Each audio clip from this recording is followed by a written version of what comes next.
তারার টোল পড়া হাসিটা যেন নাফিসকে আরো বেশি আকর্ষণ করছে। এক অজানা অনুভূতি, অজানা টান, অজানা শুভ্রতা নাফিজের ভেতর তোলপাড় করে দিচ্ছে। নাফিজ শুধু এটাই ভাবছে, কি অদ্ভুত নিয়তি, এত ফুটফুটে একটা মেয়ে, দুটো পা আছে ঠিকই, কিন্তু ঠিকভাবে চলার ক্ষমতা নেই। আব্রাহাম সাহেব এগিয়ে আসতে আসতে একদম নাফিজের সামনেই চলে আসলেন। আব্রাহাম সাহেবকে দেখেই মারিয়া আর নাফিজ দুজনেই স্যালুট করলো। স্যার, ইনি ক্যাপ্টেন নাফিজ, গতকাল ইউনিটে জয়েন করেছেন। আব্রাহাম সাহেব মুখের হাসির রেখা টেনে নাফিজের দিকে তাকালেন। ওনার একটা হাত নাফিজের কাঁধের উপরে রেখে দুটো থাবা দিলেন। শুভকামনা ক্যাপ্টেন নাফিজ, বাংলাদেশ সেনাবাহিনীর একজন অন্যতম গর্ব আপনি। স্যার, অনেকক্ষণ অপেক্ষা করছেন আপনারা, চলুন ভেতরে যাওয়া যাক। জি স্যার। তারা মা, চলো। ক্যাপ্টেন নাফিজ নামটা শুনে তারা একবার ভালো করে নাফিজের দিকে চোখ বুলিয়ে নিল। তারার এই দৃষ্টি নাফিজের চোখ এড়ায়নি। মেজর আব্রাহাম তারাকে নিয়ে ভেতরের দিকে গেলেন। মারিয়াও পেছনে পেছনে গেল। নাফিজ এখনো নিজের জায়গায় দাঁড়িয়ে আছে। প্রেয়সীর ঘন কালো চুল, টোল পড়া গাল, স্থির দৃষ্টি, সুমধুর কণ্ঠ, বড়ই বেদনাদায়ক, সুখকর বেদনা। দুই চোখ বন্ধ করে একটা লম্বা শ্বাস নিয়ে ক্যাপটা মাথায় দিয়ে নাফিজ নিজেও ভেতরের দিকে পা বাড়ালো। তারা ভেতরে ঢুকতেই দাঁড়িয়ে আছে, দাঁড়িয়ে গাসুর কাণ্ড দেখছে। এটা তার কাছে নতুন না। তিনটা শুকনা মরিচ নিয়ে গাসু বিড়বিড় করতে করতে তারার মাথা থেকে পা অবধি বুলিয়ে নিচ্ছে। সোফায় বসে আব্রাহাম সাহেব গাসুর কাণ্ড দেখে মাথা নাড়ালেন, যার অর্থ এই পাগলকে কিছু বলে লাভ নেই। সোফার এই পাশে বসে ক্যাপ্টেন মারিয়া আর নাফিজ গাসুর কাণ্ড দেখে এমনভাবে তাকিয়ে আছে যেন তারা চিড়িয়াখানায় এসেছে। তুমি আবার শুরু করেছো গাসু? মাহমুদা বেগম চায়ের ট্রেটা নিয়ে বসার ঘরে আসলেন। মাহমুদা বেগমের ডাক শুনে গাসু নিজের গতি থামিয়ে মাহমুদা বেগমের দিকে তাকালো। কি করুম ম্যাডাম, আমি তো আর আপার নজর কাটাচ্ছি। আমার চাঁদের লাহান দেখতে আপাটা কাকপক্ষীর কু নজর দেবে? এই গাসু হইতে তা দিবে না। তা ঠিক আছে, তাই বলে এইসব বলে শুধু মরিচ ছুঁয়ে পরে আগুনে দিলেই তো হয়, তাই না? ম্যাডাম, আপনি বুঝতেছেন না। এই যে আপারে আজকে আরো বড় বড় ডায়মন্ডরা নজর দিছে, তার জন্যই তো এত কিছু। ডায়মন্ড? আরে আপা, আপনিও বুঝলেন না? এই কষ্ট কই রাখুম। ও গড, দেখো আপা মোর ইংলিশ বোঝে না। আপা এর মানে হচ্ছে রাক্ষস। ও আল্লাহ, ওটা ডেমন, রাক্ষস। হ, একেবারে নাইট। এটাই আবার নাইট? ওই যে সঠিক তো, বোঝেন না আপা? হ্যাঁ, বুঝলাম। তয় ম্যাডাম, আসল কথা হইল আজকে এই ডায়মন্ডরা আপার ছবিতে নজর দিছে, আর আই গাসু শ্রীমাং মোর আপার দিকে কারোরই নজর লাগতে দিতাম না। গাসু নাফিজের দিকে তাকিয়ে ভেংচি কেটে আবারও নিজের কাজে মনোযোগ দিল। এদিকে নাফিজ সেই লজ্জা পাচ্ছে। গাসুর কথার উদ্দেশ্য সে ঠিকই বুঝতে পেরেছে। সুমন্তর সু, কালাকুত্তর ঘু, থুতু থুতু। আপা, হয়ে গেছে, আপনি উপরে যান। গাসু দাঁত কেলিয়ে মরিচ তিনটা নিয়ে গিয়ে চুলার আগুনে ফেললো। অদ্ভুত ব্যাপার, মরিচ পুড়ছে অথচ একটুও গন্ধ বের হচ্ছে না। ও ম্যাডাম, দেখেন, কইছিলাম আপারে আবারও কেউ কেডা নজর দিছে। হ্যাঁ, তুমি এবার ওইসব অকাজ বাদ দিয়া আবার তারাকে নিয়ে ওপরে যাও। রান্নাঘর থেকে গাসুর গলা শুনে চেঁচিয়ে উত্তর দিলেন মাহমুদা বেগম। মা জানো, আজ একটা সিন্ড্রেলা দেখেছি, তবে ছোট না, বড় একটা সিন্ড্রেলা। আমার মিষ্টিও নিশ্চয় এরকম একটা সিন্ড্রেলা হবে, বলো। কফির মগটা হাতে নিয়ে জানালার কাছে দাঁড়িয়ে আছে নাফিজ। পেছনে লতিফা খাটের ওপরে বসা। চোখ বুলিয়েই আজ নাফিজের শুধু একটা চেহারাই যেন মনে ভাসছে। কি বলছিস তুই? হ্যাঁ মা, সত্যি, একদম সত্যি। নাফিজ, তোকে একটা কথা বলবো? হ্যাঁ বলো।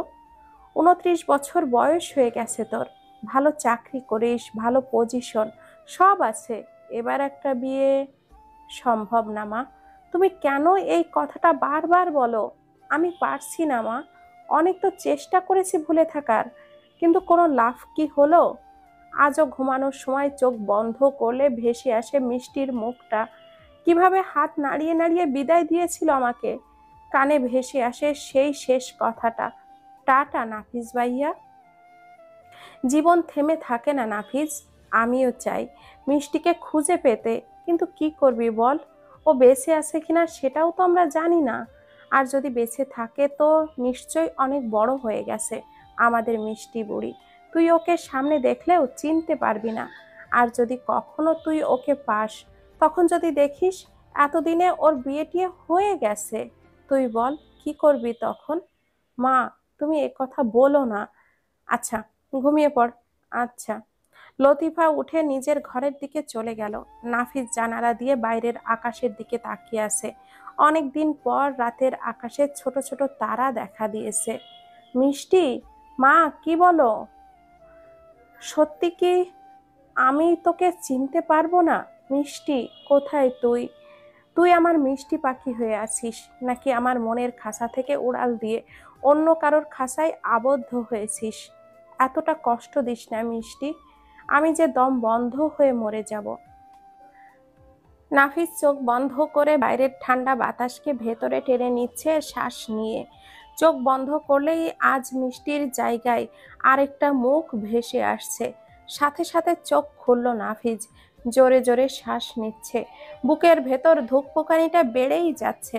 না না, এরকম কেন হচ্ছে? তারা, সত্যি আকাশের খসে পড়া তারা। কিন্তু কেন আমার নয়নতারা বাগানে আজ নতুন ফুলের মুখ দেখছি বারবার? এটা তো হওয়ার কথা নয়। আমার বাগানে যে শুধুই আমার বেবি সিন্ড্রেলার। ভোরের পাখি, তুমি কি শুনতে পাও?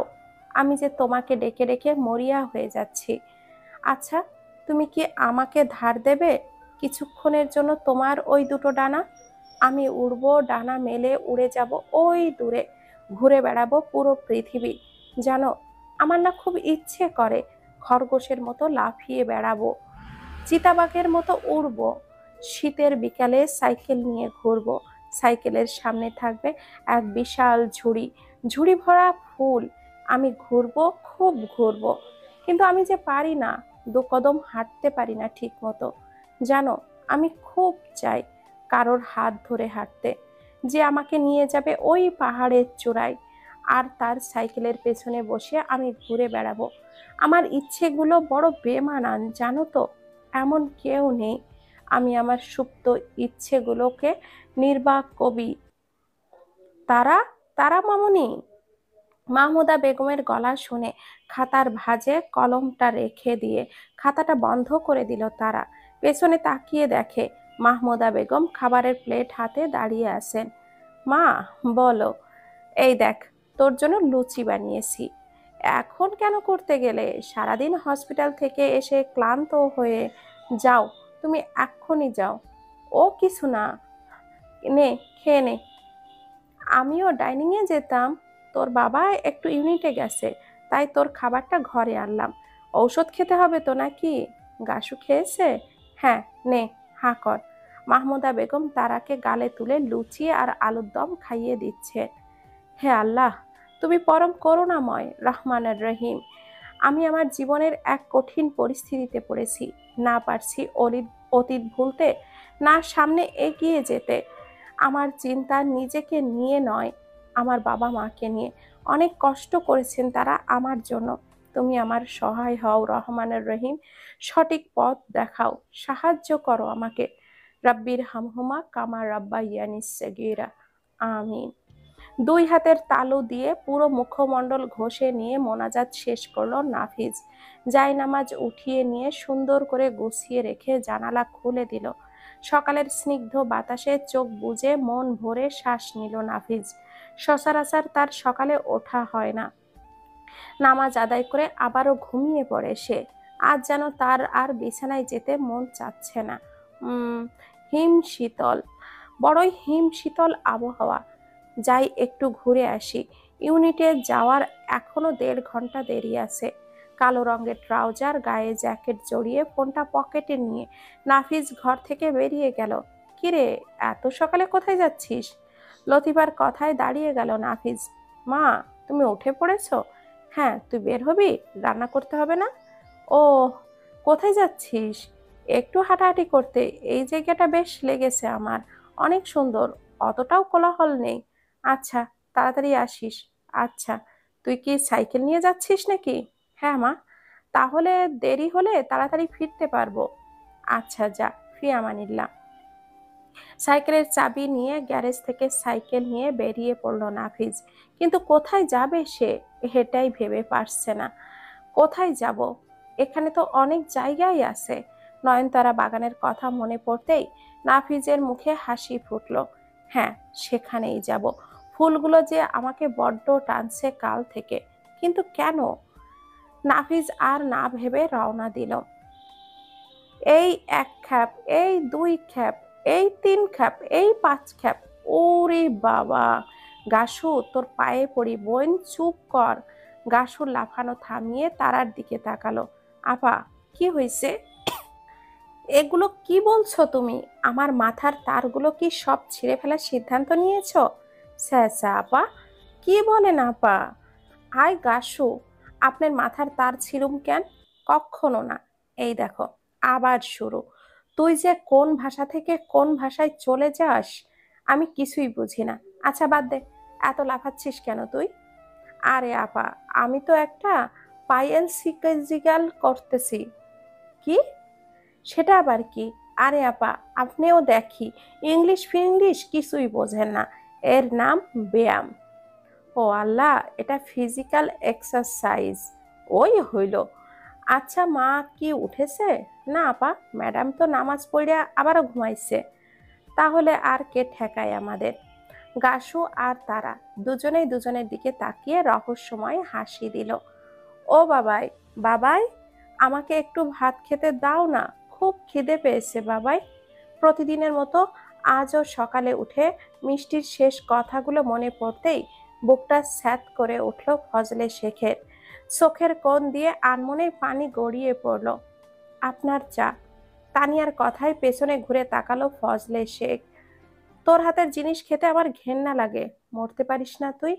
ফজলে শেখের কথা শুনে অন্যদিনের মতো আজও তানিয়ার বুকটা ফেটে কান্না আসছে, চোখের কোণে পানি টলমলো করছে। আপনি সব সময় এই কথাটা কেন বলেন? কথা শুনতে যখন পারিস না, দূর হতে পারিস না, এখনো কেন আমার বাড়িতে পড়ে আছিস? কোথায় যাব আমি? বাপের বাড়ি গেলে ভাই ভাইয়ের বউ দূর দূর করে তাড়িয়ে দেয়, বোনের বাড়িতে গেলে একই অবস্থা। আর বোনের বাচ্চা হবে, অপয়া অলক্ষী বলে ঝাঁটা লাথি দেয় সবাই। কোথায় যাব বলতে পারেন? অপয়া বলবে না তো তোকে কি মাথায় তুলে নাচবে? 3 বার বাচ্চা জন্ম দিলি, সব মরা বাচ্চা। 5 বার তো জন্মানোর আগেই বাচ্চা খেয়ে নিয়েছিস। তোকে কে ঠাঁই দিবে? আঁচলে মুখ গুজে ডুকরে কেঁদে উঠল তানিয়া। আমার মিষ্টি কোথায় আছে আল্লাহই জানে, কি অবস্থায় আছে। তোর জন্য আমার মেয়েটাকেও আমি দূর ছাই করেছি। এখন দেখ, দেখ নিজের অবস্থা। আজ সন্তান থাকতেও নিঃসন্তান হয়ে রয়েছি আমি। মা মরার আগেও ঠিকই বলেছিল, ওই বাচ্চা মেয়েটার চোখের পানির এক ফোঁটাও বৃথা যাবে না। আমার মিষ্টি মা কোথায় আছে? বেঁচে আছে নাকি কিচ্ছু জানি না আমি। পাঞ্জাবির হাতা দিয়ে চোখের পানি মুছলেন ফজলে শেখ।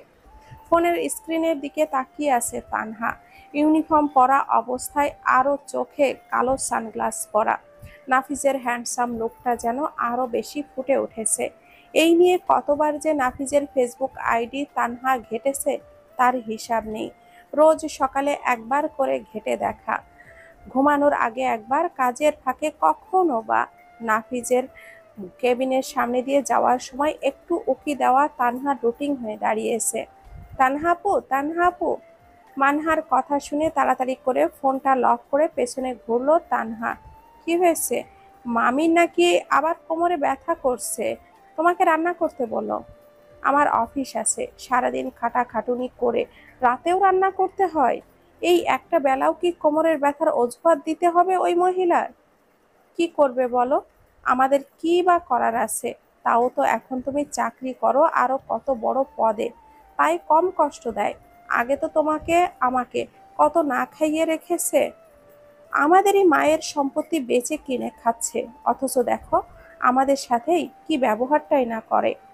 দেখা ছাড়া আর কি করার আছে বলো? চলো, আমি তোমার হাতে হাতে এগিয়ে দেই। তোর স্কুল আছে না? আছে তো। তুই যা, পড়তে বস। না, তুমি অনেক কষ্ট করো সারাদিন। আমি একটু সাহায্য করি। না, আমি পারবো, তুই যা। এবার দেখি একটা কাজের লোক রাখবো। বোনের মাথায় হাত বুলিয়ে দিয়ে তানহা রান্নাঘরের দিকে গেল। দুটো চোখ দেখে সাইকেলটাকে ঘাসের ওপরে শুইয়ে দিয়ে গাছের আড়ালে দাঁড়িয়ে পড়ল নাফিজ। জানালার নীল রঙের থাই গ্লাসের ওপর প্রান্ত থেকে দুটো চোখ বারবার বাইরের দিকে চেয়ে আসে, চারপাশ দেখছে। গাছের আড়ালে দাঁড়িয়ে নাফিজের দৃষ্টি ওই চোখের দিকে। আপা, কি দেখলেন? কেউ আসেনি? না গাসু, কেউ নেই। কইছিলাম না, আপনি এত টেনশন নিয়েন না। এত সকালে কে আসবে? চলো চলো, তাড়াতাড়ি যাই। চলেন আপা। চোখ দুটো আড়াল হতেই নাফিজের মনটা কেমন যেন খারাপ হয়ে গেল। ওই চোখের চঞ্চল দৃষ্টিতে এতক্ষণ নাফিজ যেন একটা ঘোরের মধ্যে ছিল। তারা আর গাসু পা টিপে টিপে বের হচ্ছে। তারাও খুব সাবধানে ক্রাস নিয়ে হাঁটছে। যেই দরজা খুলতে যাবে, ঘটল আরেক বিপত্তি। তারা গাসু দুটোতেই এই ভোরবেলা কোথায় যাচ্ছ? মাহমুদা বেগমের কথা শুনে জিভ কামড়ে তারা পেছনে ঘুরল। আসলে মা, ওই একটু হাঁটতে যাচ্ছিলাম। এখন তো রাস্তায় কোনো লোক নেই। সে ঠিক আছে, কিন্তু ঠান্ডা ঠান্ডা পড়ছে। তোমার ঠান্ডা লেগে যাবে, যাওয়া যাবে না। যাও, দুজনে ঘরে যাও। মা, একটু যাই না, বেশিক্ষণ না, 10 মিনিট। তারার অনুরোধের চাহনি দেখে মাহমুদা বেগম আর না করতে পারলেন না। আচ্ছা ঠিক আছে, 10 মিনিটই, কিন্তু বেশিক্ষণ বাইরে থেকো না, আবার গলা ব্যথা করবে। আচ্ছা গাসু, চলো চলো। দুজনের কাণ্ড দেখে মাহমুদা বেগম মুচকি হাসলেন। নাফিজের মনটা কেন যেন খারাপ হলো, সে নিজেও বুঝতে পারছে না। হঠাৎ করেই সামনে তাকাতেই নাফিজের মনটা এক অজানা আনন্দে ভরে উঠল। ঠোঁটের কোণে হাসির রেখা ফুটে উঠল। আপা, মন খুইল্লা শ্বাস নেন। আমি দেখতাছি, কেউ আসবে না। আসলে ঝাঁটা পিটা করুম। গাসু আসতো, মা দেখে ফেললো। হ্যাঁ সেটাই, আজ আর যাব না, আরেকদিন গিয়ে খেয়ে আসবো। গাসু আর তারা দুজনেই আরেকবার রহস্যময়ী হাসি দিল।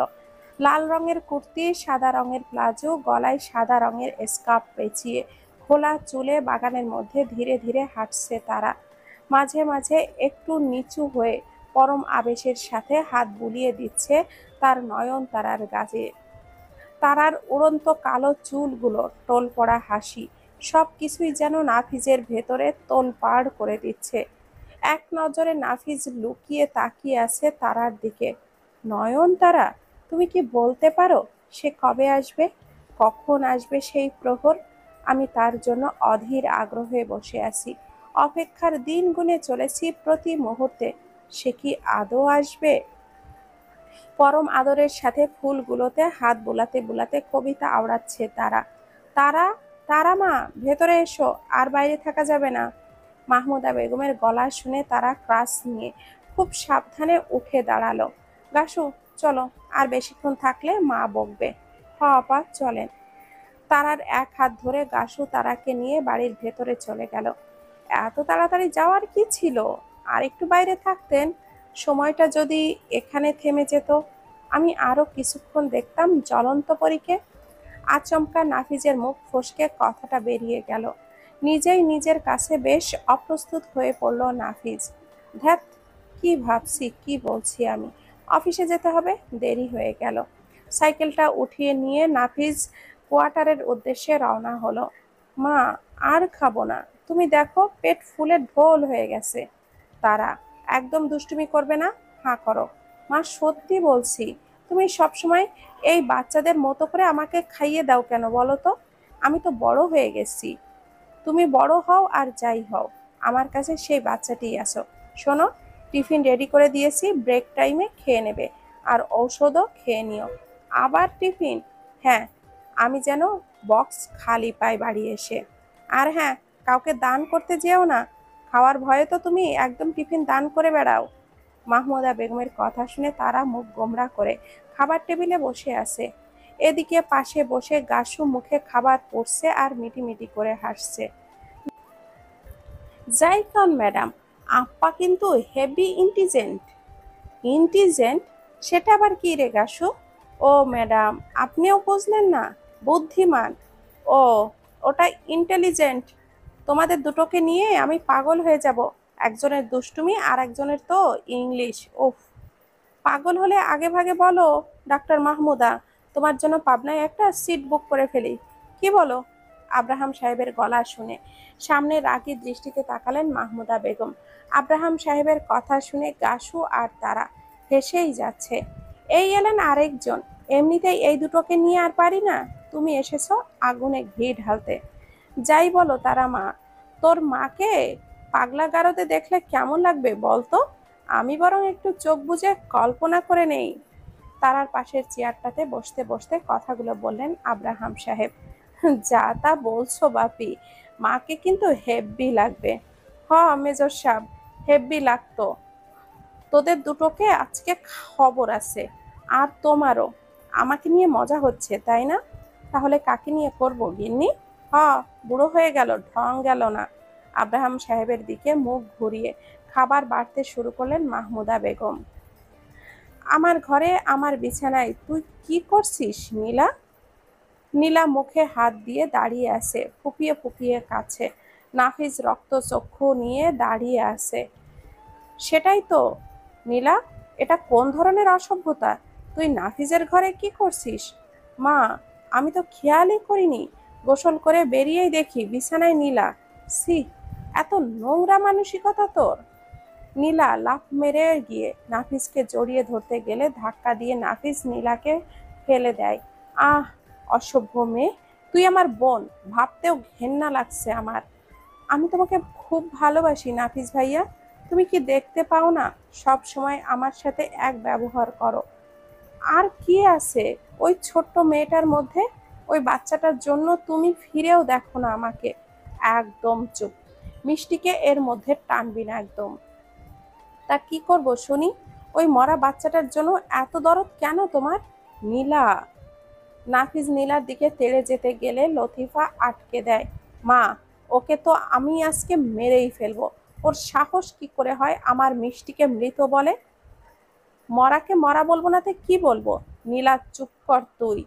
মা, আজকে তোমার এই ভাইজিকে এই বাড়ি থেকে বের করবে, না হলে অফিস থেকে এসে যদি দেখি ওকে, আমি নিজেই ওকে ঘাড় ধাক্কা দিয়ে বের করে দেব বলে দিলাম। 11 মাসের বাচ্চাকে ধর্ষণ করলো 27 বছরের যুবক। খবরের কাগজের হেডলাইনটা দেখে বুকটা কেঁপে উঠল নাফিজের। ব্রেক টাইমে খবরের পাতা উল্টাচ্ছিল সে। এরকম একটা খবর দেখবে কল্পনাও করতে পারেনি সে। তার কাছে সব অবিশ্বাস্য লাগছে। আদৌ খবরটা সত্যি তো? সত্যতা পরখ করার জন্য নাফিজ ফোন থেকে ইন্টারনেটে ঢুকলো সার্চ দিতে। ইন্টারনেটের ছবি দেখে আরো আঁতকে উঠল নাফিজ। এবার আর অবিশ্বাসের কিছুই নেই। ছোট্ট বাচ্চাটির ভ্যাজাইনার রক্তাক্ত ছবি তো আর মিথ্যা হতে পারে না। ছবিটা দেখার সাথে সাথেই ফোনটা লক করে দিল নাফিজ। এরা মানুষ নাকি জানোয়ার? সি! আচ্ছা, আমার মিষ্টি কার হাতে পড়েছিল? ও ঠিক আছে তো? মিষ্টির কথা মনে পড়তেই বুকটা কেঁপে উঠল নাফিজের। তার মিষ্টিও যে ওই ছোট ছিল। মিষ্টি ঠিক আছে তো? মিষ্টির কোনো ক্ষতি কেউ করেনি তো? মিষ্টি বেঁচে আছে তো? আজ নাফিজ বড্ড বেশি চিন্তিত হয়ে আছে মিষ্টিকে নিয়ে। আসলেই তো, শুধু কি একজন প্রাপ্তবয়স্ক মেয়ে, আজ তো একটা মেয়ে শিশুও নিরাপদ নেই। ছোট বাচ্চা দেখলে যে কেউ কোলে নিতে চাইবে, আদর করতে চাইবে, এটাই ঠিক। কিন্তু কে জানে, কারোর মনে এইরকম ছোট্ট নিষ্পাপ শিশুকে নিয়েও এইরকম পরিকল্পনা চিন্তা ভাবনা থাকতে পারে। আপনি কার কাছে আপনার মেয়ে বাচ্চাটিকে তুলে দিচ্ছেন খেয়াল রাখছেন তো? ও সে তো ওর চাচা, অমুক তমুক আঙ্কেল। তাতে কি হয়েছে? পুরুষ তো। আপনি কি দেখেন না, প্রায়ই এরকম অমুক তমুক আত্মীয়ের দ্বারাই প্রতিনিয়ত কত শিশু, কত মেয়ে ধর্ষণের শিকার হচ্ছে। কতজনের খবর পাই আমরা। সবার খবর তো আর খবরের কাগজে উঠে আসে না। কিছু খবর খড়ের গাদার মতো করে নিচেই চাপা পড়ে যায়। আদৌ কি সম্ভব হচ্ছে একটা মেয়ে বা মেয়ে শিশু নিরাপত্তা দেওয়ার? সম্ভব সেই দিনই হবে যেদিন পাল্টাবে আমাদের মানসিকতা। আমাদের সমাজকে কেউ বদলাতে পারে না। সমাজকে বদলাতে হলে আগে বদলাতে হবে নিজেদের। আমি যদি সচেতন হই তাহলেই দেখবেন এই সচেতনতা একটি মেয়ে শিশুর নিরাপত্তা হলেও নিশ্চিত করবে। চুলায় রান্নার কাজ, অমুক তমুক কাজ সব করার জন্য নিজের বাচ্চাকে কার হাতে তুলে দিচ্ছেন ভুলে যাবেন না। কথায় আছে, নিজের দাঁতকেও বিশ্বাস নেই, সুযোগ পেলে একটা কামড় বসিয়ে দেয়। আমি এটাও বলবো না আত্মীয়রা খারাপ, সবাই এক নয়। হ্যাঁ, আসলেই সবাই এক নয়। আপনার বাচ্চাটাকে যেই আত্মীয়ের কাছে তুলে দিচ্ছেন, দেখা গেল তার এরকম কোনো খারাপ মানসিকতা নেই, কিন্তু ওই বাচ্চাটি, ওর ক্ষেত্রে কি বলবেন আপনি? সে যতই কাছের মানুষ হোক না কেন, নিজের বাচ্চার নিরাপত্তার জন্য হলেও তার তদারকি আপনাকেই করতে হবে। চোখে চোখে রাখতে হবে আপনার বাচ্চাকে কোথায় নিয়ে যাচ্ছে। হতে পারে এই সামান্য সচেতনতা একটু হলেও কমাতে পারে এরকম নৃশংস পাশবিক ঘটনার হার, দিতে পারে আপনার মা, বোন, মেয়ের আমার নিরাপত্তা। বসে বসে এইসব চিন্তা ভাবনাই করে যাচ্ছে নাফিজ। আসতে পারি ক্যাপ্টেন নাফিজ? হঠাৎ করে মেয়েরই কণ্ঠ শুনে ধ্যান ভাঙল নাফিজের। সামনে তাকিয়ে হাসি মুখ নিয়ে ক্যাপ্টেন তানহা দাঁড়িয়ে আছে। জি, আসুন। না চাইতেও ভদ্রতার খাতিরে ক্যাপ্টেন তানহাকে ভেতরে আসতে বলল নাফিজ। প্রয়োজন ছাড়া কোনো মেয়ের সাথে কথা বলতে একটুও পছন্দ করে না নাফিজ। যদি এটা ভাবা হয় যে সে ঘৃণা করে, তবে সেটা ভুল। মেয়েদের অনেক সম্মান করে সে, কিন্তু ওই যে সেই ছোট্ট মিষ্টির মুখ নাফিজকে সব কিছু থেকে আটকে রাখে। কি ভাবছিলেন? আমি, হ্যাঁ, আসলে অনেকক্ষণ দাঁড়িয়েছিলাম দরজার কাছে, আপনার কোনো সাড়া দেখলাম না, তাই ভাবলাম।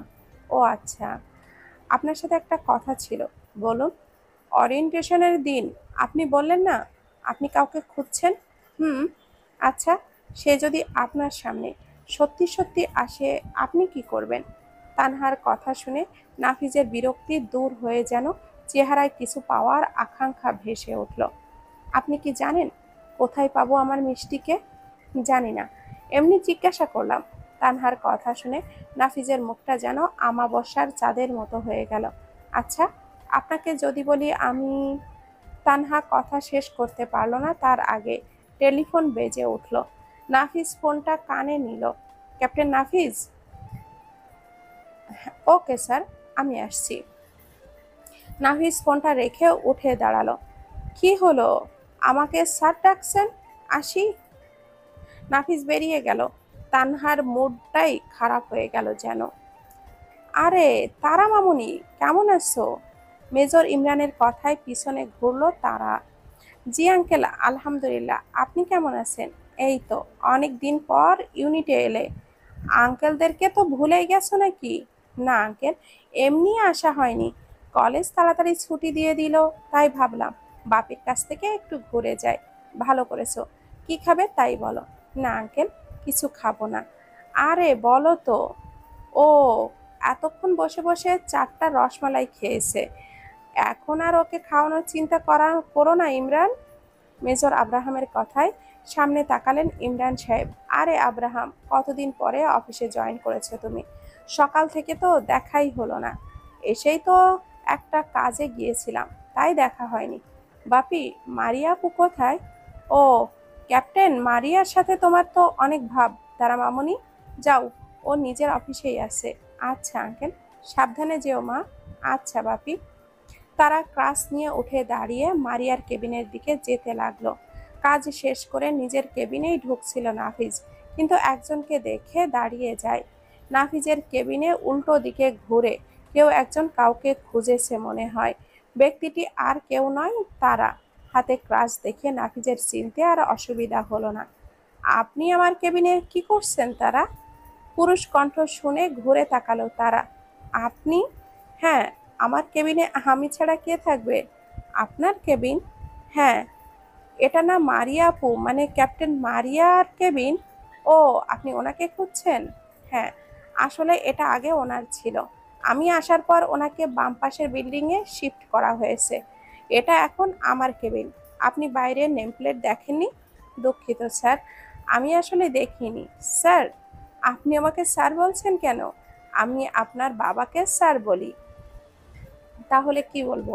আঙ্কেল? আঙ্কেল? হ্যাঁ, বাপির কলিগদের তো আমি আঙ্কেল বলি, তাই আপনাকেও আজ থেকে আঙ্কেল বলবো? তাই বলে আঙ্কেল?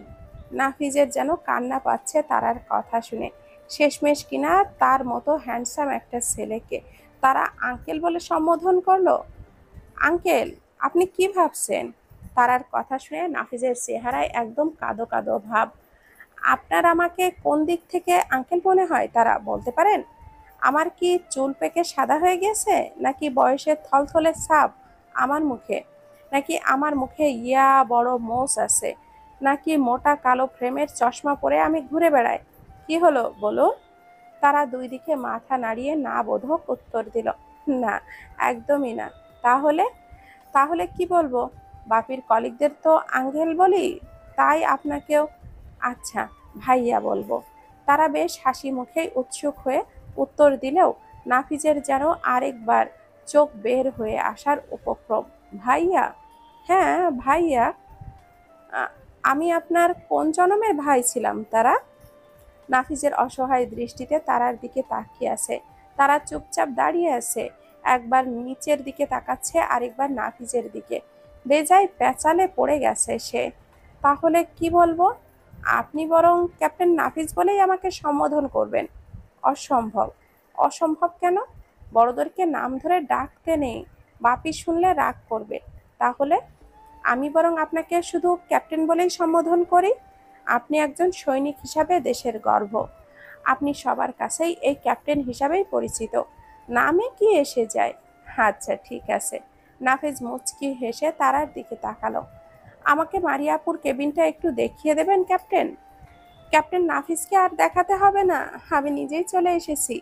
দরজার কাছে দাঁড়িয়ে কথাগুলো বললেন ক্যাপ্টেন মারিয়া। দুজনের চোখাচোখি হওয়াতেই তারা মারিয়াকে দেখে একটা মিষ্টি হাসি উপহার দিল। মারিয়া আপু, আমি স্যারের কাছে শুনলাম তুমি আমার কাছে যাচ্ছ। অপেক্ষার পরেও পেলাম না, তোমাকে খুঁজতে খুঁজতেই আমি শেষ। আসলে আমি তো জানি না আপনার কেবিন শিফট করা হয়েছে। সেটা বুঝেছি। এবার চলো। ক্যাপ্টেন, দুঃখিত, শুধু শুধু আপনার কাজে ব্যাঘাত ঘটালাম আমি। তারার কথা শুনে নাফিস বেশ আহত দৃষ্টি নিয়ে উত্তর দিল, কোনো ব্যাঘাত ঘটাননি। আসি। আবার আসবেন। ঠিক আছে। আল্লাহ হাফেজ। আল্লাহ হাফেজ। তারা কথা শেষ করে ধীর পায়ে মারিয়ার দিকে এগিয়ে গেল। মারিয়ার হাত ধরে বেরিয়ে গেল। নাফিজ এখনো তারার যাওয়ার দিকে তাকিয়ে আছে। খুব কি ক্ষতি হতো কিছুক্ষণ টাকে বেশিক্ষণ রাখতে? আমি তার নিঃশ্বাস হাসিতে আরো একবার মাতোয়ারা হতাম। নিজের ধ্যান ভেঙে গেল নাফিজের। ক্যাপ্টেন, কথাটা আপনার মুখে খুব মানিয়েছে তারা। আপনি কি বলতে পারেন তারা কি জাদু করেছেন আপনি? আজকাল নিজের বাগানের চেয়ে আপনার বাগানকেই কেন জানি বেশি ভালো লাগে। কেন এত টান লাগে? এত মায়া কিসের বলতে পারেন? 1 সপ্তাহ কেটে গেছে। মানুষ কখনোই নিজের অতীতকে ধরে সামনে এগোতে পারে না। আমারও খুব খারাপ লাগে সব শুনে। কিন্তু তুমি কি চাও তোমার মা বাবাকে কষ্ট দিতে? জন্মদান থেকে শুরু করে আজ অবধি তুমি এসেছো, সব আল্লাহর রহমত। কিন্তু তোমাকে এতদূর আনার জন্য কষ্ট করেছে তোমার বাবা মা।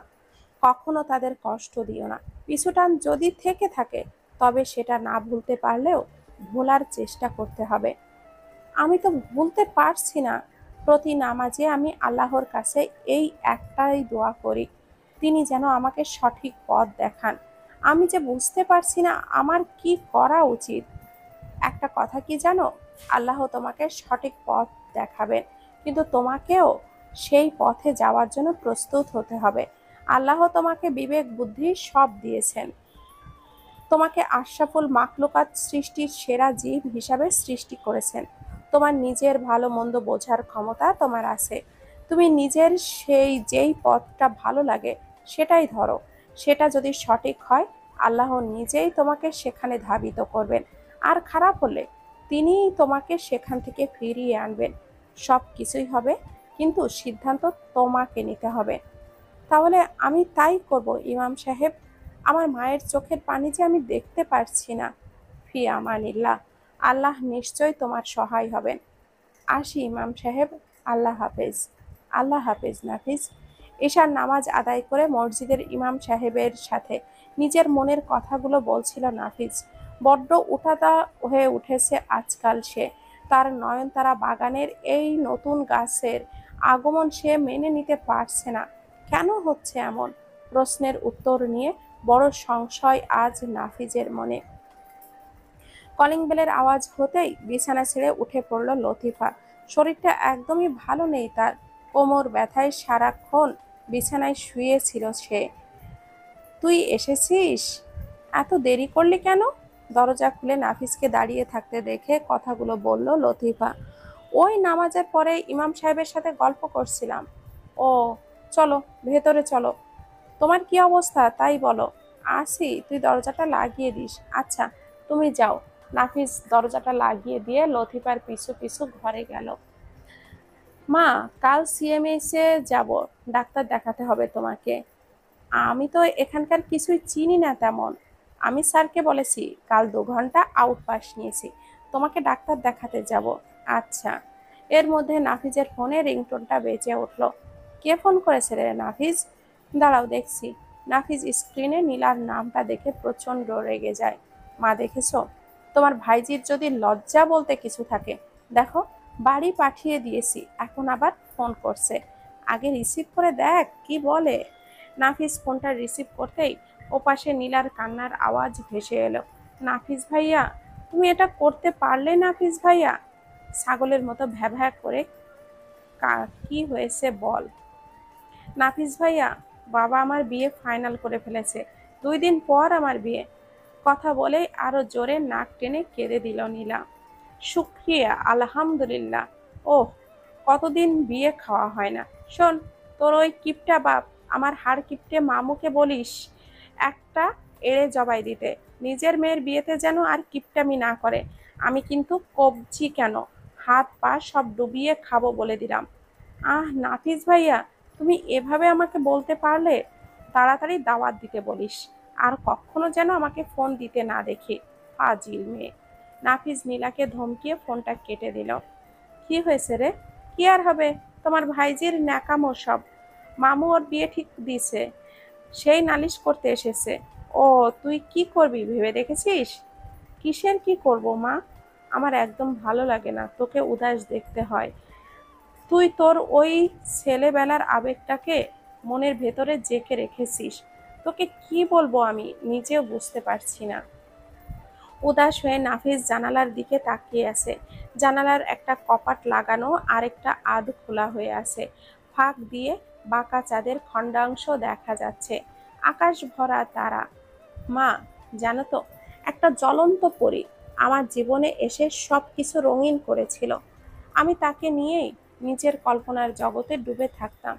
আমার একটা ফুলের রাজ্য হবে, মাঝখানে সেই ছোট্ট পরীটা রানী হয়ে বসে থাকবে, আমার রানী। কিন্তু সেই জ্বলন্ত পরীটা আমাকে আবার বেরঙিন করে দিয়ে চলে গেল।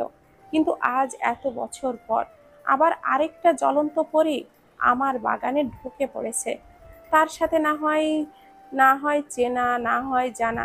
আমি শুধু দূর থেকে তাকে দেখি, তাকে এক নজর দেখার জন্য ছুটে যাই। আমার তৃষ্ণার্ত মন তাকে দেখার জন্য ছটফট করে। আমি যেন এক ঘোরে চলে যাই। এই জ্বলন্ত পরীর আগমনটা কেন হলো বলতে পারো মা? নাফিজের উদাস মনের প্রশ্নের জবাব লতিফার কাছে নেই। সে শুধু চেয়ে আছে ছেলের মুখপানে। কিছু পাওয়ার আশা যেন সে আবার দেখতে পাচ্ছে নাফিজের চোখে। আহ বাপি, খুব ব্যথা করছে, আমি সহ্য করতে পারছি না। এই তোমা, তোমার ইঞ্জেকশন দিচ্ছি, দেখো সব ঠিক হয়ে যাবে। আপা, আপনি কাইন্দে দেন না, আপনার কান্না দেখলে আমারও কান্না পায়। গাসু, আমার খুব যন্ত্রণা করছে। বিছানায় ছটফট করছে তারা। সিঁড়ি দিয়ে নামতে গিয়ে বেখেয়াল বশত সিঁড়ি থেকে পড়ে গিয়েছিল সে। পায়ে আঘাত লেগেই প্রচণ্ড যন্ত্রণাতে ছটফট করছে সে। মেয়ের কান্না দেখেই কেঁদে দিয়েছেন আব্রাহাম সাহেব। মাহমুদা বেগম ইঞ্জেকশন পুশ করতেই আস্তে আস্তে নিস্তেজ হয়ে যায় তারা। তারাকে ভালো করে শুইয়ে দিয়ে মাথার কাছে বসে আছেন মাহমুদা বেগম। তিনিও কাঁদছেন। মাহমুদা, কিসের ইঞ্জেকশন দিলে? ঘুমের ইঞ্জেকশন দিয়েছি। ও ঘুমোক রাতটা ধরে। কি কষ্টই না পেয়েছে আমার মেয়েটা। কাইন্দের না ম্যাডাম, আমার তখন তোমাকে নিচে ডাকা উচিত হয়নি গাসু। ও নিচে নামার সময় তুমি থাকলে এই অঘটনটা ঘটতো না। কত কষ্ট পাচ্ছে ও। এসব বলতে নেই মাহমুদা, বিপদ মহান আল্লাহর একটা পরীক্ষা। তিনি পরীক্ষা নেন তার বান্দাদের। ধৈর্য ধরো, কাল ওকে সিএমএস এ নিয়ে যেতে হবে। হ্যাঁ, তুমি ডাক্তারকে কিন্তু আগেই বলে দিও। চিন্তা করো না, আমিও যাব ওকে নিয়ে। অনেকক্ষণ ধরে গাছের আড়ালে দাঁড়িয়ে আছে নাফিজ। সূর্যও উঠে গেছে, চারপাশে আস্তে আস্তে পরিষ্কার হচ্ছে, কেটে যাচ্ছে আধারের ঘন ঘটা। কি হলো আজ? এমন তো হওয়ার কথা নয়। তারা তো প্রতিদিন আরো সকালে বাগানে আসে। আজ কি হলো ওনার? উনি কি আজ আসবে না? একবারও কি দেখতে পাবো না ওনাকে? নাফিজের মুখটা নিমিষে মলিন হয়ে গেল। প্রতিদিন অনেক ভোরে উঠে দ্রুত সাইকেল চালিয়ে আসা, আবার দ্রুত যাওয়া, তারপর অফিস করা, যেন নাফিজের অভ্যাসে পরিণত হয়েছে। প্রতিদিন সে এক নজর দেখতে আসে তারাকে। তারাও প্রতিদিন খুব ভোরে হাঁটাচলা করে বাড়ির সামনে, কিন্তু কেন আসে উত্তর জানা নেই নাফিজের। এক ঝাঁক বিষণ্ণতার ছাপ চেহারায় নিয়ে নাফিজ সাইকেল ঘুরিয়ে নিল, রওনা হলো কোয়ার্টারের উদ্দেশ্যে। যাওয়ার সময় যতদূর অবধি দেখা যায় ততদূর অবধি বারবার পিছু ঘুরে দেখছিল নাফিজ, যদি একবার তারাকে দেখা যায়। কলিং বেলের আওয়াজ শুনে দরজা খুলল লতিফা। কিরে, মুখটা এরকম প্যাঁচার মতো করে রেখেছিস কেন? কই মা, না তো। ঠিক দেখতে পাচ্ছি, তুই তো বেশ হাসি খুশি মুখ নিয়ে বের হয়েছিলি তাহলে। কিছু না, তুমি তৈরি হয়ে নাও, নাস্তা করে আমরা সিএমএসে যাব। আচ্ছা চল। আয়নার সামনে দাঁড়িয়ে নিজের পোশাক ঠিক করছে নাফিজ। যেহেতু আউটপোস্ট নিয়েছে, তাই ইউনিফর্ম না, সাধারণ পোশাকেই তৈরি হচ্ছে সে। আপনি কেন এলেন না তারা? আমার সারাদিন বিধ্বস্ততা করার কি খুব দরকার ছিল? আমাকে এভাবে হতাশ করে কি আপনি ঠিক করলেন? আপনি যে আমার লেডি লাক, সেটা হয়ে গেছেন। আপনি বোঝেন না? আয়নায় নিজের প্রতিচ্ছবির দিকে তাকিয়ে তাচ্ছিলের হাসি দিল নাফিজ। বুঝবেনই বা কি করে? আমি কি বোঝার মতো কিছু করেছি? কিন্তু আমি কি করব? আমার কি সত্যি বোঝার মতো কিছু করার আছে? নিজেই নিজেকে প্রশ্ন ছুড়ছে, অথচ নিজেই সেই প্রশ্নের উত্তর সাজাতে পারছে না নাফিজ। স্যার, এবার আশা করছি আর সমস্যা হবে না। ইঞ্জেকশন দিয়ে দিয়েছি। আপনাকে ধন্যবাদ। আসলে মেয়েটা কাল রাতে এত ছটফট করছিল ব্যথায়। আসলে স্যার, এত বড় অপারেশন হয়েছিল তারার পায়ে, এই জন্য সামান্য আঘাতটাও ওর জন্য অনেক বড় কিছু। আর কিছু ঔষধ লিখে দিয়েছি, আবার যদি ব্যথা বাড়ে তবে ইঞ্জেকশনটা দিলেই কমে যাবে আশা করি। আচ্ছা, আসি তাহলে। Okay sir. ডাক্তারের সাথে কথা বলে বাইরে বেরিয়ে এলেন মেজর আব্রাহাম। আপা দেখেন, ওই ফুলকান কত সুন্দর। হ্যাঁ চলো, ওখানে একটা ছবি তুলে। চলেন চলেন। গাসু তারাকে নিয়ে সামনের ফুলের বাগানের ছবি তুলছে। মাহমুদা বেগম দূরে দাঁড়িয়ে আছেন। আহ, মেয়েটাকে নিয়ে আর পারি না, এত বড় হয়েছে, তাও দুষ্টুমি গেল না। কাল কত ব্যথা পেয়েছে ইঞ্জেকশন দিয়ে সুস্থ হতেই। ব্যাস, ওনার দুষ্টুমি শুরু। তারা তারা সিএমএস এর একদম সম্মুখে বিশাল বাগানের মতো, অনেক ধরনের ফুল গাছে খুব সজ্জিত, ভালো লাগলো। মধ্যিখানে একটা বিশাল গোল চৌবাচ্চার মতো, ভেতরে একটা ভাস্কর্যর মতো, পানিতে ভাসমান শাপলা, শাপলাটিকে ঘিরে আছে একটি সাপ। কম্বাইন্ড মিলিটারির হাসপাতাল সিএমএস এর লেগো থাকে। শাপলার চারপাশে পানির ফোয়ারা বইছে, ভেতরে কিছু মাছ ছেড়ে দেওয়া, পানির স্রোতের তালে তালে মাছগুলো খেলছে। উঁচু হয়ে দাঁড়িয়ে গাসু আর তারা সেই দৃশ্য দেখায় ব্যস্ত। এপাশে মাহমুদা বেগমের কথা তাদের কানে আসছে না। আপা দেখেন, ওই মাঝখান এক্কেবারে নাগিন ড্যান্স দিতেছে। আহ গাসু, তুমি কোথা থেকে কি এনে কি মেশাও বুঝি না। একখান কথা বলো তো, আমাকে ভিডিও করতে দাও। আব্রাহাম সাহেব বেরোতে যাবেন, হঠাৎ করে বেখেয়াল বশত কারোর সাথে ধাক্কা লাগলো তার। আহ সরি সরি স্যার, আপনি? আরে নাফিজ। আব্রাহাম সাহেব সামনে তাকিয়ে দেখেন যার সাথে তার ধাক্কা লেগেছে তিনি আর কেউ নন, ক্যাপ্টেন নাফিজ। নাফিজও বেশ অবাক হয়েছে আব্রাহাম সাহেবকে দেখে। স্যার, আপনি সিএমএসে? আমারও তো সেই একই প্রশ্ন, তুমি এখানে? স্যার, আমার মা অসুস্থ, তাই আজ আউটপাস নিয়েছিলাম। পাশে দাঁড়িয়ে থাকা লতিফার দিকে ইঙ্গিত করলো নাফিজ। স্যার, ইনি আমার মা। মা, উনি মেজর আব্রাহাম স্যার। আসসালামু আলাইকুম। ওয়ালাইকুম আসসালাম। আব্রাহাম সাহেব লতিফার সাথে সালাম বিনিময় করে নাফিজের দিকে তাকালেন। স্যার, আপনি এখানে? আপনি কি অসুস্থ? না, আমি না, আমার মেয়ে তারা। তারা? কি হয়েছে ওনার? তারার কথা শুনে যেন বুকের ভেতর স্যাঁত করে উঠল নাফিজের।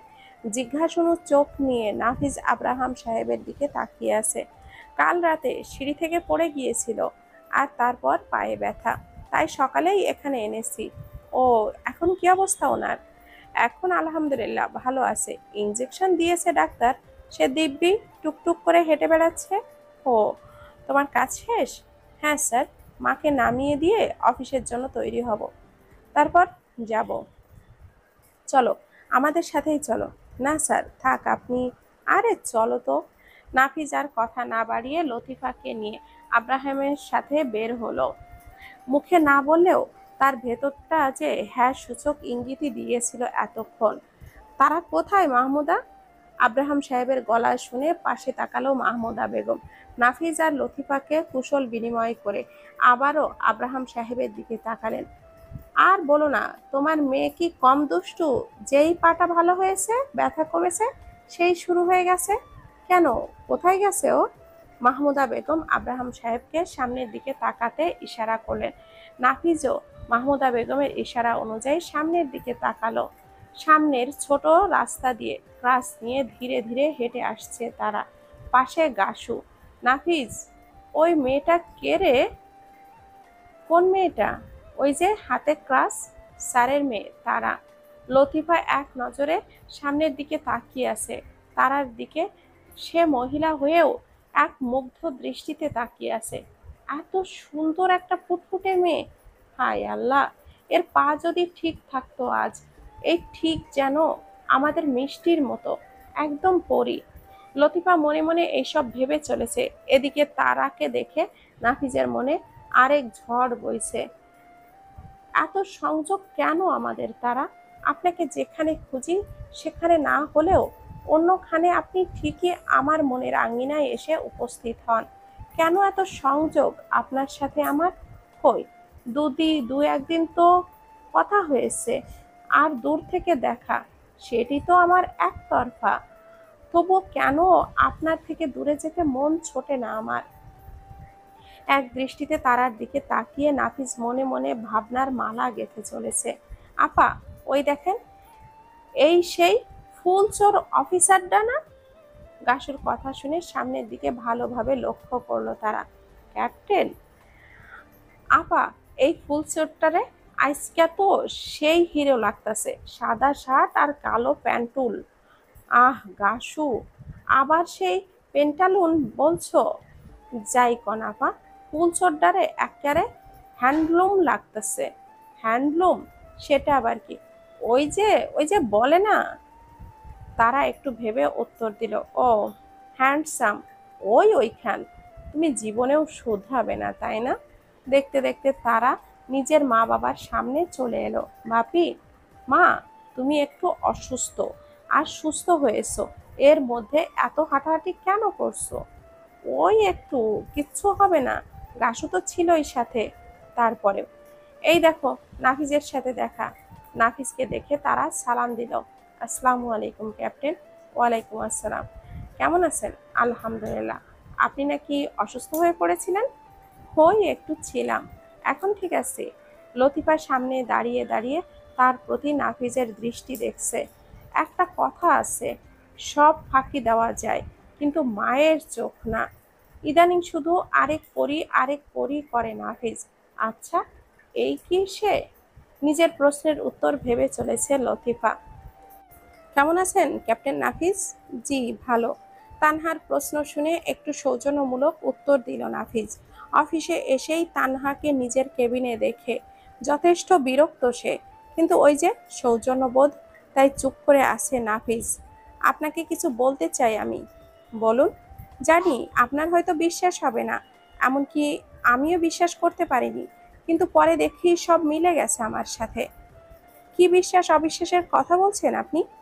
আমি সেই মিষ্টি ক্যাপ্টেন নাফিজ, যাকে এত বছর ধরে আপনি খুঁজে চলেছেন। কি? হ্যাঁ, এটাই সত্যি। আমি সেই দিন থেকে আপনাকে বলার চেষ্টা করছি, কিন্তু আপনাকে বলার সুযোগ পাইনি। আমি আপনার সেই মিষ্টি নাফিজ, যাকে নয়নতারা ফুল দিয়ে আপনি সাজাতে চেয়েছিলেন। তানহার কথা শুনে নাফিজের কপালে ভাঁজ পড়েছে, বিন্দু বিন্দু ঘাম জমেছে কপালে। নাফিজ তো বিশ্বাসই করতে পারছে না, সত্যি সত্যি কি তবে মিষ্টিকে সে অবশেষে ফিরে পেল? ক্যাপ্টেন নাফিজ, আপনি কি শুনছেন আমার কথা? শুনছি। আমি আপনার সেই মিষ্টি নাফিজ। সত্যি আপনি মিষ্টি? হ্যাঁ, আমিই মিষ্টি। তানহার দিকে ভালো করে লক্ষ্য করলো নাফিজ।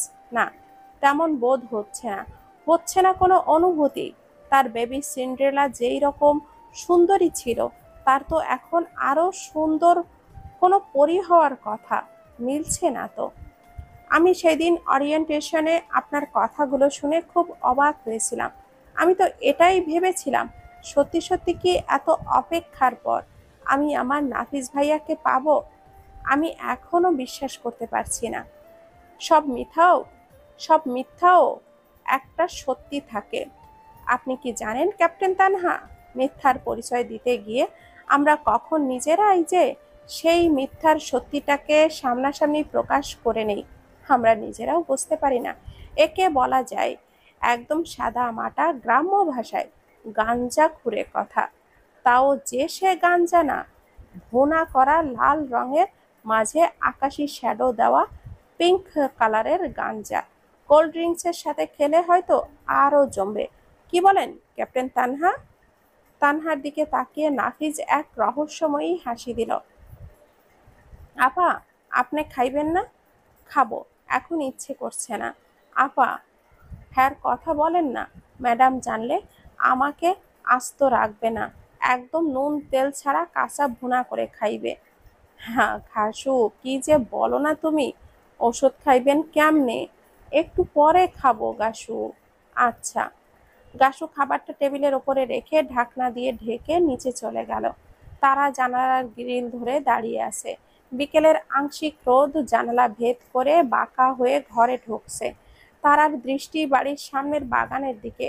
তাও ঠিক নয়, তার থেকে একটু দূরে কোনাকুনি ওই গাছটার দিকে।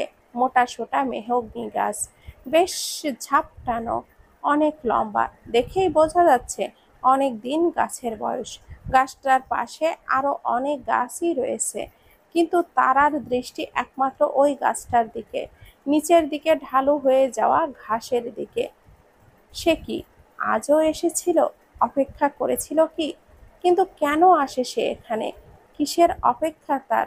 কার জন্য?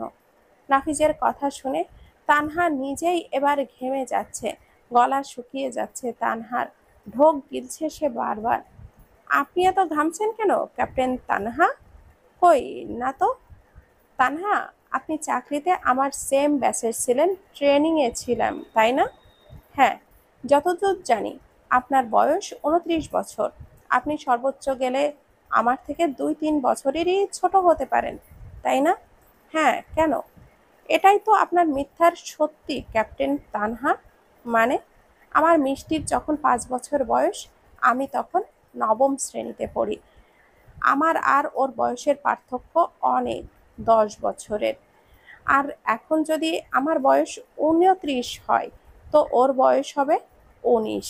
বুঝতে পারছেন তো? তানহা আরো ঘেমে যাচ্ছে নাফিজের কথা শুনে। এখন ওর যতদূর ধারণা করি, এইচএসসি লেভেল, কলেজে পড়া উচিত। তো আমার মিষ্টি কলেজে না পড়ে রাতারাতি কি করে এতটাই বড় হয়ে যাবে যে ট্রেনিং শেষ করে আরো কয়েক বছর চাকরি করে প্রমোশন পেয়ে সে একদম ক্যাপ্টেন হয়ে যাবে? কি হলো, কথা বলুন। তানহা মাথা নিচু করে বসে আছে। তানহাকে চুপ থাকতে দেখে নাফিজ টেবিলে জোরে একটা বাড়ি দিল। তানহা কেঁপে উঠল। এখানে এসে ধরেই দেখছি আপনি শুধু আমার কেবিনের সামনে দিয়েই ঘুরঘুর করেন। আর এই নিয়ে 2 দিন হলো একদম কথা বলতে চলে এসেছেন। ভদ্রতার খাতিরে এতদিন কিচ্ছু বলিনি, তার মানে এই না যে কিছু বলবো না। আপনার সাহস কি করে হয় আমার মিষ্টিকে নিয়ে মিথ্যা কথা বলার? আমি আপনার কোনো কথা শুনতে চাই না আমি। কেন এসব করছেন বলুন? আপনি বললেন না সব মিথ্যার পেছনেও একটা সত্যি থাকে? এরও একটা সত্যি আছে ক্যাপ্টেন নাফিস। কি সত্যি? এটা সত্যি যে আমি ওই মিষ্টি না, কিন্তু আমার অতীতটা মিষ্টির থেকেও কম না। জানেন, আমি যখন ক্লাস 2তে পড়ি আমার মা মারা যায় আমার ছোট বোনকে জন্ম দিতে গিয়ে। জানেন, যেদিন আমার মা মারা যায় তার পরের দিনই আমার বাবা নতুন বিয়ে করে আনে। আমি ভেবেছিলাম হয়তো নতুন মাও আমাদের মায়ের মতো আদর করবে, কিন্তু না, তার হলো উল্টো। দিন দিন নতুন মায়ের অত্যাচার বাড়তেই লাগলো। কৌটার দুধ শেষ হলে বাবা দুধও এনে দিত না আমার বোনের জন্য। ওকে কত ভাতের মার, চিনির পানি এইসব খাইয়েছি, বাবা যেন আমাদেরকে ভুলেই গিয়েছিল। এরকম করতে করতে আর সহ্য করতে পারেনি। আমার মামা এসে আমাদেরকে নিয়ে যায়। সেখানে কদিন যেতে না যেতেই মামির অত্যাচার। মামি মারতো না, কিন্তু প্রচুর খাটাতো। আধপেটা হয়ে কত থেকেছি অনেক কষ্টে। এইচএসসি পরীক্ষার পর অফিসার পদে পরীক্ষা দিতে অংশগ্রহণ করি, টিকেও যায়। আর তারপর জানেন, ওই যে বাবার কাছ থেকে এসেছি, এরপরও আজ অবধি একদিনও বাবা খোঁজ নেয়নি আমাদের বেঁচে আছি নাকি মরে গেছি। তানহা কেঁদেই দিয়েছে নাফিজের সামনে। নাফিজেরও বড্ড খারাপ লাগছে তানহার কথা শুনে। এই জন্য প্রথম দিন আমার আপনার কথা শুনে মনে হয়েছিল আমি যেন অনেকটা আমার প্রতিচ্ছবিই দেখছি। আপনার অতীত শুনে খারাপ লাগলো ক্যাপ্টেন তানহা, কিন্তু আপনি যেটা করেছেন সেটা আমি ক্ষমা করব না। এটাই শেষ সুযোগ। এরপর যদি আপনি এমন কিছু করেন আমি ওপর মহলে জানাতে বাধ্য হব। আপনি এমন করবেন না। এই চাকরিটা করে আমি আর আমার বোন সুখের মুখ দেখেছি। তাহলে আর কোনো কথা না, বেরিয়ে যান। তানহা আর কিছু না বলে বেরিয়ে গেল। নাফিস বসে বসে আরেক চিন্তা করছে। সত্যি তো, তানহাকে তো না হয় আমি লক্ষ্য করছি। এরকম তো যে কেউ আমার কাছে নিজেকে মিষ্টি বলে দাবি করতেই পারে। নাফিজের মনে হঠাৎ অন্য চিন্তা জাগলো। তারা কেমন আছে এখন? রাত পেরিয়ে গেছে, সূর্য উঁকি দিচ্ছে। আজ বেশ ঠান্ডা পড়েছে। নাফিস তো দাঁড়িয়ে দাঁড়িয়েই কাঁপছে। দুই হাতের তালু বারবার ঘষে তার ভেতরে ফু দিচ্ছে গরম করার জন্য। শুক্রবার, তবুও সকালে না ঘুমিয়ে নাফিস ছুটে চলে এসেছে এক নজর দেখে তার তৃষ্ণা মেটানোর জন্য। নাফিজের দৃষ্টি তারাদের বাড়ির দরজার দিকে। আজও কি আসবে না তারা? উনি কি এখনো সুস্থ হননি? ভাবতেই নাফিজের মুখে একরাশ বিষণ্ণতার ছাপ ফুটে উঠল। আর্মিতে ট্রেনিংয়ের সময় অনেক কিছুই সেখানে হয়। দড়ি বেয়েও উপরে ওঠা থেকে উঁচু দেওয়াল থেকে ঝাঁপ দিয়ে নামা, অনেক কিছুই। কিন্তু আর্মিতে অফিসার্স ট্রেনিংয়ে এই যে কারোর বাড়ির সামনে উঁকি দেওয়া শেখানো হয়, সেটা সত্যি আমি জানতাম না ক্যাপ্টেন। মেয়েলি কণ্ঠ শুনে নাফিস যতটা না অবাক হলো, তার থেকে বেশি অবাক হলো এটা শুনে যে এটা তার পরিচিত মায়াবিনীর কণ্ঠ। এখনো কি কাকতাড়ুয়ার মতো দাঁড়িয়ে থাকবেন নাকি উত্তর দিবেন? নাফিস লজ্জায় শেষ। পারলে মাটি খুঁড়ে ভেতরে ঢুকে যেত। তবুও বুকে সাহস জুগিয়ে চোখ মুখ খিচে পেছনে তাকালো। সাদা রঙের ফুল হাতা লং গাউন, ওপরে সাদা হিজাব, গায়ে কালো রঙের শাল পরিহিত অবস্থায় তারা নাফিজের দিকে ভুরু কুঁচকে তাকিয়ে ক্রাচের ওপরে ভর করে দাঁড়িয়ে আছে। তারাকে দেখে নাফিজ খুশি হবে নাকি ভয় পাবে নাকি লজ্জা পাবে, এটাই তো বুঝতে পারছে না নাফিজ। তারা, আপনি? হ্যাঁ, আমার বাড়ির সামনে তো আমিই থাকবো। তা তো থাকবেনই। নাফিজ এক হাত দিয়ে মাথা চুলকাচ্ছে, একবার নিচের দিকে তাকাচ্ছে আরেকবার তারার দিকে। চোর চুরি করে ধরা পড়লে যে অবস্থা হয় তার থেকেও বেজায় বেগতিক অবস্থায় নাফিজ নিজের চেহারা করে রেখেছে। আপনি তো এটা বললেন না অন্যের বাড়িতে উকি দেওয়া ট্রেনিং কোথা থেকে শিখেছেন? আরে কি বলছেন? আমি কেন উকি দিব? আসলে আজ শুক্রবার, তাই ভাবছিলাম সাইকেল নিয়ে একটু ঘুরে বেড়াই। তাই বলে এত সকালে? সকালে বললে ভুল হবে, এ তো ভোর। হ্যাঁ ক্যাপ্টেন, আপনি কি জানেন কথা একটা ভয়ঙ্কর রোগ। কথা যদি মিথ্যা হয় তবে আপনি তাতে জ্বলতে বাধ্য। আর কথা যদি সত্য হয় আপনি জিতবেন। ইহকালে সত্যির জন্য হাজারো বিপদের সম্মুখীন হলেও ওই পরকালে আপনিই জিতবেন। আপনি বলুন, সত্যি কি কথাটা একটি ভয়ঙ্কর রোগ নয়? নাফিজ মাথা নিচু করে দাঁড়িয়ে আছে। তার প্রত্যেকটি কথা যে বুলেটের মতো তাকে ঘায়েল করে দিয়েছে। আপনি কি জানেন ক্যাপ্টেন, আমাদের দুই কাঁধে দুই ফেরেশতা থাকে। বান্দা যখন মিথ্যা কথা বলে তখন এই মিথ্যার দুর্গন্ধে ফেরেশতারা দূরে চলে যায়। এতটাই জঘন্য একটা মিথ্যার জন্য হাজারটা মিথ্যার জন্ম নেয়। তবে কি আমি সত্যিটা বলবো? অবশ্যই। আপনি সহ্য করতে পারবেন তো? নাফিজের কথা শুনে তারার ভেতর যেন এক অজানা শিহরণ বয়ে গেল।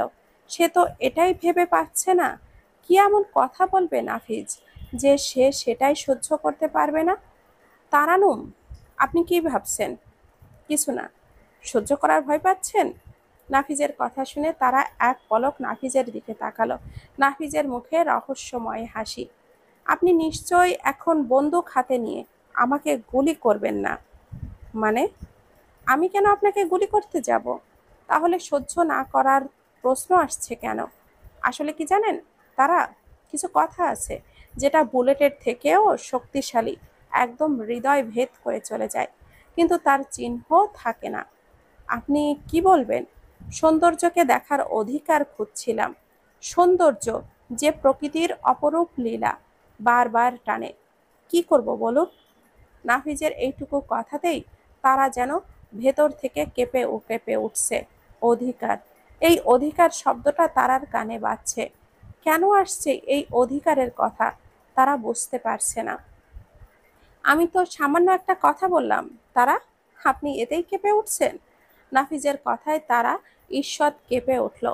আরও একবার কাপা কাপা দৃষ্টিতে তাকালো সে নাফিজের দিকে। নাফিজের ঠোঁটের কোণে এক বাঁকা হাসি। কই না তো, ঠান্ডা বাতাস বইছে। তারানুম, আপনি কি জানেন মিথ্যা একটা ভয়ঙ্কর রোগ? নাফিজের কথাতে এবার তারা নিজেই ফেঁসে গেল, যেন সে নিজেই খাল কেটে কুমিরকে দাওয়াত দিয়েছে। কি হলো, তারা কথা বলবেন না? আমি আসি। তারা আসতে আসতে ঘুরতে গেলেই নাফিজ বাধা দেয়। আপনি এড়িয়ে যাচ্ছেন। তারা থেমে গেল, পেছন ঘুরে আবারও। সকালে হাঁটা চলা করতে পছন্দ করি, এটাকে এড়িয়ে যাওয়া? মার ঝাড়ু মার মার, মেরে ঝেঁটিয়ে বিদায় কর। যত ধুলা ময়লা আকাল ছোবলা ঝেঁটিয়ে বিদায় কর। তারার কথা শেষ করার আগে গাসু গান গাইতে গাইতে ঝাড়ু নিয়ে হাজির। এতক্ষণ সে বাগান পরিষ্কার করছিল। আরে তারা আপা, এই সেই হ্যান্ডলুম ফুলচোর অফিসারটা না? গাসুর কণ্ঠটা শুনে তারা পাশ ফিরে তাকালো। এই এলেন আরেকজন। কথাটা শেষ করতেই দিল না। নাফিজ গাসুকে দেখে মনে মনে বিড়বিড় করছে। হ্যাঁ গাসু, সম্মান দিয়ে কথা বল। ফুলচোর এটা কোন কথা? আপা যাই কন, আমি এই অফিসাররে ফুলচোরই কমু। গাসু তুমি থাক না, উনি যা বলবে বলুক। তারাকে থামিয়ে দিল নাফিজ। আপনি আমাকে কিভাবে দেখলেন এটা তো বললেন না তারা? আয়না। আয়না? তারা নাফিসকে হাত দিয়ে ইশারা করে বাড়ির নিচতলার বাম পাশের দিকে জানালার থাই গ্লাসের দিকে তাকাতেই ইশারা করলো। নাফিস তাকিয়ে দেখে সেখান থেকে স্পষ্ট এই মেহগনি গাছটা দেখা যাচ্ছে। তার পেছনে যে কেউ দাঁড়িয়ে আছে সেটাও নাফিস আরও লজ্জাতে পড়ে গেল। বুঝলেন তো? জি। কাজটা ঠিক করেননি। আমি বেপরদা অবস্থায় কারোর সামনেই যাই না। তারার কথায় নাফিজ আরেক ধাপ লজ্জা পেল। সে আসলেই কাজটা ঠিক করেনি। আমি দুঃখিত তারা। নাফিজের কথায় তারা আর কিছুই বলল না। গাসু, চলো এবার আমরা হাঁটতে যাই। আমিও আপনার সাথে যেতে চাই। নাফিজের কথা শুনে তারা আরো চমকে গেল। আমার সাথে? মানে আপনাদের সাথে আর কি। সকালের আবহাওয়া, একা একা হাঁটতে কি ভালো লাগে? তাছাড়া আপনারা দুজন তো আসেনি, সমস্যা হবে না নিশ্চয়ই। আর আপনারা দুজন এত সকালে হাঁটবেন? বিপদ আপদ বলেও তো একটা জিনিস আছে। বিপদ আপদ? তা নয় তো কি, এরকম একটা সিন্ড্রেলা যদি রাস্তা দিয়ে হেঁটে বেড়ায়, না জানি কোথা থেকে কে দেখে ফেলবে। না, একদম মানব না আমি। আপনাকে অন্য কেউ কেন দেখবে? শেষ কথা বলে নাফিজ আর জোরে জোরে না, বরং বিড়বিড় করেই বলল, কি বিড়বিড় করছেন ক্যাপ্টেন? আমি কি যেতে পারি আপনাদের সাথে? তারা নাফিজের কথার কোনো উত্তর না দিয়ে উল্টো দিকে ঘুরে সামনের দিকে হাঁটা ধরল। এই যে অফিসার, আজকে যদি ফুল চুরি করতে আসেন, আপনারে কিন্তু ঝাঁটার বাড়ি দিমু বলে দিলাম। গাশুর কথা শুনে নাফিজ রহস্যময়ী হাসি দিল। হাসতেছেন কেন? আপনাদের বাগানের যে সে ফুল না, সবচেয়ে সুন্দর ফুলটাকে আমি নিয়ে যাব, তাও চুরি না, জনসম্মুখে ডাকাতি করে। নাফিজ গাশুকে কথাটা বলেই তাকিয়ে দেখে তারা বেশ দূর চলে গেছে। নাফিজও দৌড় দিল তারার পেছনে। আচ্ছা, এই ফুলচোরটা কি কইল? গাশু সামনের দিকে তাকিয়ে ঝাড়ু ফেলে নিজেও দৌড় দিল। আরে তারা, আপা, খাড়ান খাড়ান, আমি যাবো। মাহমুদা বেগম চায়ের কাপের কেটলিটা থেকে চা ঢালছে। পাশে আব্রাহাম সাহেব খবরের কাগজে মুখ গুজে বসে আছেন। তারা মা এখনো আসছে না কেন? সেই কোন সকালে বেরিয়েছে। চিন্তা করো না, চলে আসবে। গাসু তো আছেই সাথে। সেটাই, গাসু ওর অনেক খেয়াল রাখে। কম দিন তো আর হলো না বলো তো। আদিবাসী হয়েও কি সুন্দর আমাদের সাথে মিলে থাকে। দেশের বাড়িও যেতে চায় না। কত বছর ধরে ও আছে। তোমার মেয়ের ভালোবাসা পেয়ে যে কেউ ওর কাছে থাকতে চাইবে। তা ঠিক বলেছ। ও তোমাকে তো বলাই হয়নি। কি মামুদা? কাল রাতে রাশেদা আপা ফোন করেছিল। ও কি বলল? আপার ছোট মেয়ের বিয়ে ঠিক হয়েছে। ছেলে কি করে? ইঞ্জিনিয়ার, ভালো পরিবার। যাক, ভালোই হলো, ভালো। আমার চিন্তা হচ্ছে অন্য বিষয় নিয়ে। কি? তারাকে নিয়ে? ওকে নিয়ে কিসের চিন্তা? আমার ফুটফুটে মেয়েটা, কি সুন্দর নিষ্পাপ মুখটা, অথচ দেখো, ওর একটা পায়ের সমস্যার জন্য আর পাঁচটা সুস্থ মেয়ের মতো চলতে পারে না। খুব কষ্ট হয় জানো তো। ও তো বড় হচ্ছে। আমি তুমি বা কদিনই বাঁচবো। আমাদের তো বয়স হচ্ছে। আমাদের কিছু হলে ওকে কে দেখবে? চিন্তা আমারও হয় মাহমুদা। ওর কত ভালো ভালো প্রস্তাব এসেছিল বলো তো, সেই ছোট থেকে, ওর স্কুল লাইফ থেকে। তাই কত জনে যে ওর জন্য প্রস্তাব দিত। শুধু ওর অসুস্থতার জন্য সবাই। বাদ দাও, আল্লাহ দেখবেন। আমার মেয়েটা কত কষ্ট পাবে বলো তো। সেই ছোট থেকে না জানি কত কষ্ট পেয়েছে ও। তারপর গাড়ি অ্যাক্সিডেন্টের পর ওর পাটাতেও অসুবিধা হলো। আল্লাহ কি ওকে এভাবে রাখবেন বলো? কেঁদেই দিয়েছে মাহমুদা বেগম। কেঁদো না মাহমুদা। দেখো, আমাদের তারাকে আল্লাহ নিশ্চয়ই অনেক অনেক ভালো কিছু দেবেন। তাই যেন হয়। নামাজের পাটিতে বসে চোখের পানি ফেলছে তানিয়া। আল্লাহ, মাফ করে দাও তুমি আমাকে। মিষ্টিকে আমার কাছে ফিরিয়ে দাও। অনেক অন্যায় করেছি আমি ওর সাথে। আল্লাহ, যেখানে রেখো ওকে ভালো রেখো তুমি। আমার কোলে ওকে ফিরিয়ে দাও। মানুষের জীবনটা একদম কচু পাতার ওপরে থাকা বৃষ্টির পানির মতো। এই আছে তো এই নেই, হোক সে জীবন সুখ বা দুঃখ। আজ তানিয়ার জীবনটা ঠিক সেই পানির ফোঁটার মতো। তার জীবনের সুখটা এভাবেই কচুর পাতার ওপর থেকে ঝরে পড়ে গেছে। তোর ওই ন্যাকা কান্না আর কাঁদবি না। আমার মিষ্টি আর কত খারাপ চাইবি তুই? নামাজের মধ্যে ফজলে শেখের কথা শুনে আরো ডুকরে কেঁদে উঠল তানিয়া। শীতের আকাশটা দেখেছেন? কুয়াশায় ঢাকা। সবকিছু কেমন ঝাপসা, যেন রং তুলিতে আঁকা ছবি। নাফিজের কথায় আকাশের দিক থেকে চোখ সরিয়ে নিল তারা। খোলা জায়গায় তারা দাঁড়িয়ে আছে। একপাশে নাফিজ, তার একটু দূরত্ব বজায় রেখেছে তারা। গাসু এদিকে ওদিকে ঘুরছে আর মেহগনি ফল কুড়াচ্ছে। এত দেখার কি আছে? শীতকাল তো কুয়াশা থাকবেই। আমি তো সেটাই ভাবছি। এতে দেখার কি আছে? নাফিজের কথায় আরো বিস্মিত হলো তারা। তারার অবাক চাহনি দেখে নাফিজ মুখে হাসির রেখা ফুটিয়ে তুলল। আপনি হাসছেন কেন ক্যাপ্টেন? আপনি সেই কখন থেকে এই এক ধ্যানে তাকিয়ে আছেন আকাশের দিকে, এই জন্য বললাম। ও, কি দেখছিলেন এত মনোযোগ দিয়ে? দেখছিলাম না তাহলে? খুঁজছিলাম। কি খুঁজছিলেন? রংধনুর রেখা। রংধনু এরকম কুয়াশার মধ্যে? সম্ভব না তাই তো? অনেকটা। আমার জীবনটা না এই কুয়াশার মতো ঝাপসা। কিছুই পরিষ্কার নয়। আমি অপেক্ষা করি এক রংধনুর, যেটা এই কুয়াশা ভেদ করে তার 7 রঙের রেখা তুলবে। পেয়েছেন কি সেই রংধনু? না, পাইনি। তবে কেন জানি মনে হয় পেয়ে যাব। আল্লাহ খালি হাতে আমাকে ফেরাবেন না। বুঝলাম না আপনার কথা। এক রংধনুর দেখা পেয়েছি, কিন্তু আমি বুঝতে পারছি না এটা সেই রংধনু কিনা যার আলো দেখবার অপেক্ষায় আমি আছি। আমি যে হারিয়ে ফেলেছি সব কিছু, শুধু একটা শব্দই মনে আছে, রংধনুর রং। সব ভুলে গেছি। জানি না চিনতে পারবো কিনা, আর সেও আসবে কিনা। তারার কথা শুনে নাফিজের ভেতরে একটা চিনচিনে ব্যথা অনুভব হলো। কার অপেক্ষা করে তারা? কোন রংধনু? নাফিজ কি আরেকবার হারাবে নয়নতারার বাগানের রানীকে? আপনার কথা বুঝতে পারছি না তারানু। জীবন আমার না অনেক স্বপ্ন আছে জানেন। স্কুলে যখন যাই, দৌড় প্রতিযোগিতাতে নাম দিব।